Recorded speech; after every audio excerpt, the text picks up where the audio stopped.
Apresentado então a primeira lei da termodinâmica, onde a gente se atentou que a variação da energia interna é igual a Q menos o W, a gente avança agora estudando 4 processos termodinâmicos que são particularmente importantes quando a gente estuda a primeira lei da termodinâmica. Então, esses processos são o chamado processo adiabático, o processo a volume constante, os chamados processos cíclicos e aqueles que recebem o nome de expansão livre. Vamos examinar, então, com um pouco mais de detalhes, cada um deles, a fim da gente melhor, então, entender os processos termodinâmicos. Então, a gente começa um processo adiabático. O processo adiabático é aquele processo onde não existe troca de calor. Então, entre o sistema e o meio, eles não têm fluxo de calor, seja do sistema para o meio, do meio quanto para o sistema. Esses são típicos de processos que acontecem muito depressa, onde não há tempo hábil para existir essas trocas de calor. Ou mesmo em sistemas que são extremamente isolados do ambiente como um todo. Então, nesse caso, visto que nesse caso o Q é igual a zero, a primeira lei, então, ela pode ser escrita como que a variação da energia interna nada mais é do que menos o trabalho. A única fonte de você alterar a energia interna, visto que não existe troca de calor, é via o trabalho. Então, Q igual a zero, ΔE, variação da energia interna, é igual a menos o trabalho. Então aqui, se o sistema realiza trabalho sobre o ambiente, ou seja, se o W é maior do que zero, a energia do sistema diminui de um valor exatamente igual ao trabalho que é realizado. Se, no entanto, o ambiente realiza trabalho sobre o sistema, a energia do sistema, então, aumenta de um valor exatamente igual ao trabalho realizado sobre o sistema. Em suma, um processo adiabático, o calor nem entra nem sai do sistema em processos adiabáticos. A única troca possível entre o sistema e o ambiente é através do trabalho. Esse é o processo definido como adiabático, Q igual a zero. O outro processo, o 2, é o processo a volume constante. Bom, se o volume do sistema é mantido constante, o sistema em si não realiza trabalho e nem está sujeito a um trabalho externo. Isso porque, como a gente já viu, o trabalho é integral de F ds, de uma certa posição inicial até uma certa posição final, que em termos da pressão pode ser escrito como P a ds, ainda de uma situação inicial até uma situação final, ou em termos da variação do volume, de VI até VF, de P dV. Se o VI é igual ao VF, então, naturalmente, essa integral aqui dá zero, isso aqui implica que o W é igual a zero. Então, processos a volumes constantes, não existe trabalho sendo realizado ou trabalho sendo sofrido pelo sistema. Nesse caso, então, a primeira lei da termodinâmica fica agora dada por aqui. A variação da energia interna é igual ao Q. Dessa maneira, nesse tipo de processo, a energia interna aumenta se o sistema recebe calor, e aí o Q é positivo, e diminui se o sistema cede calor ao meio ambiente, visto que o Q, então, é um Q negativo. O trabalho, nesse caso, a processos a volumes constantes, é sempre igual a zero.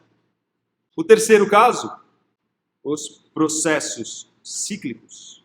Então, falando um pouco sobre os processos cíclicos, vale se atentar que existem processos nos quais, após certas trocas de calor e de trabalho, o sistema ele pode, então, voltar ao seu estado inicial.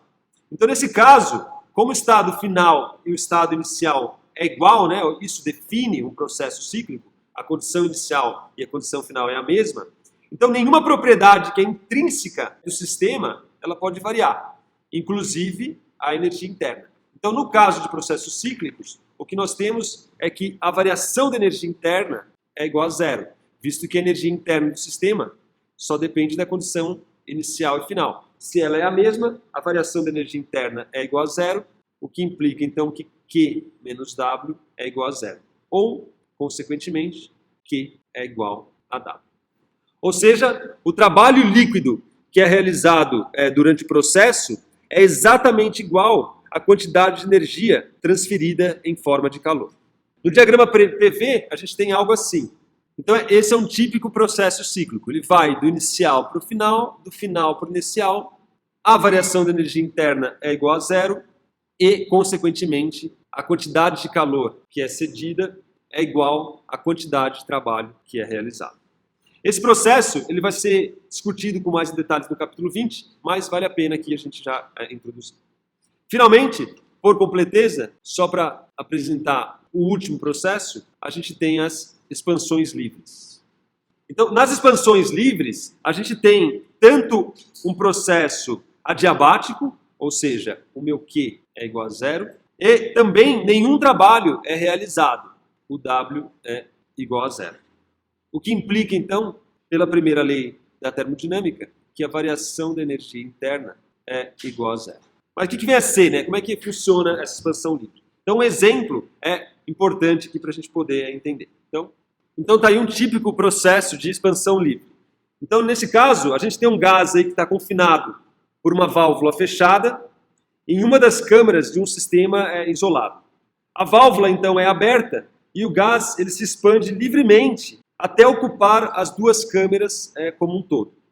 Nenhum calor é transferido e nenhum trabalho é realizado, pois a segunda câmara ela simplesmente estava vazia e não impõe, então, nenhuma resistência ao movimento desse gás aí que estava confinado. Vale que frisar é que nesse processo a gente não tem como fazê-lo de forma controlada, ou seja, a gente não consegue fazer isso lentamente. Então, durante a expansão do gás, a gente não está em equilíbrio térmico e sua pressão também não é uniforme. Então, nesse sentido, a gente não pode fazer um gráfico, né, um plot aí da trajetória da expansão. A gente só sabe aí como as condições iniciais e as condições finais. Mas, em suma, as expansões livres você tem tanto o processo diabático, um trabalho igual a zero e, consequentemente, a variação da energia interna igual a zero. Nos processos cíclicos, a gente já tem a variação da energia interna igual a zero, porque a condição inicial final é a mesma, então o calor transferido é igual ao trabalho realizado. Os processos a volume constante, o trabalho é igual a zero, porque se não tem variação de volume não há trabalho realizado, a variação da energia interna é igual à quantidade de calor. E, finalmente, no processo adiabático, a gente então não tem troca de calor e a variação da energia interna é igual a menos o trabalho. Vamos fazer um teste referente a essa seção. Então, teste 6. Para o ciclo fechado, mostrado no diagrama PV da figura, a variação da energia interna do gás e B, a energia Q transferida em forma de calor é positiva, negativa ou nula. Bem, o ciclo é fechado, o processo é fechado, é um ciclo termodinâmico. Então, a variação da energia interna do gás é igual a zero. Para os processos cíclicos, a variação da energia interna é igual a zero. Isso implica, então, que o Q é igual ao W. Se a gente analisar agora qual é o trabalho, então você vê que o maior trabalho é realizado daqui até aqui. Ele é um trabalho negativo. E daqui até aqui, seguindo essa trajetória, ele é um trabalho positivo. Porém, o trabalho líquido total, visto que em módulo o trabalho negativo é maior do que o trabalho positivo, essa área aqui delimita um trabalho e esse trabalho é um trabalho menor do que zero. Se o trabalho é um trabalho negativo, visto que a variação da energia interna é igual a zero, o Q também é uma energia transferida em forma de calor negativa. Então, visto que o W é menor do que zero, Q é menor do que zero.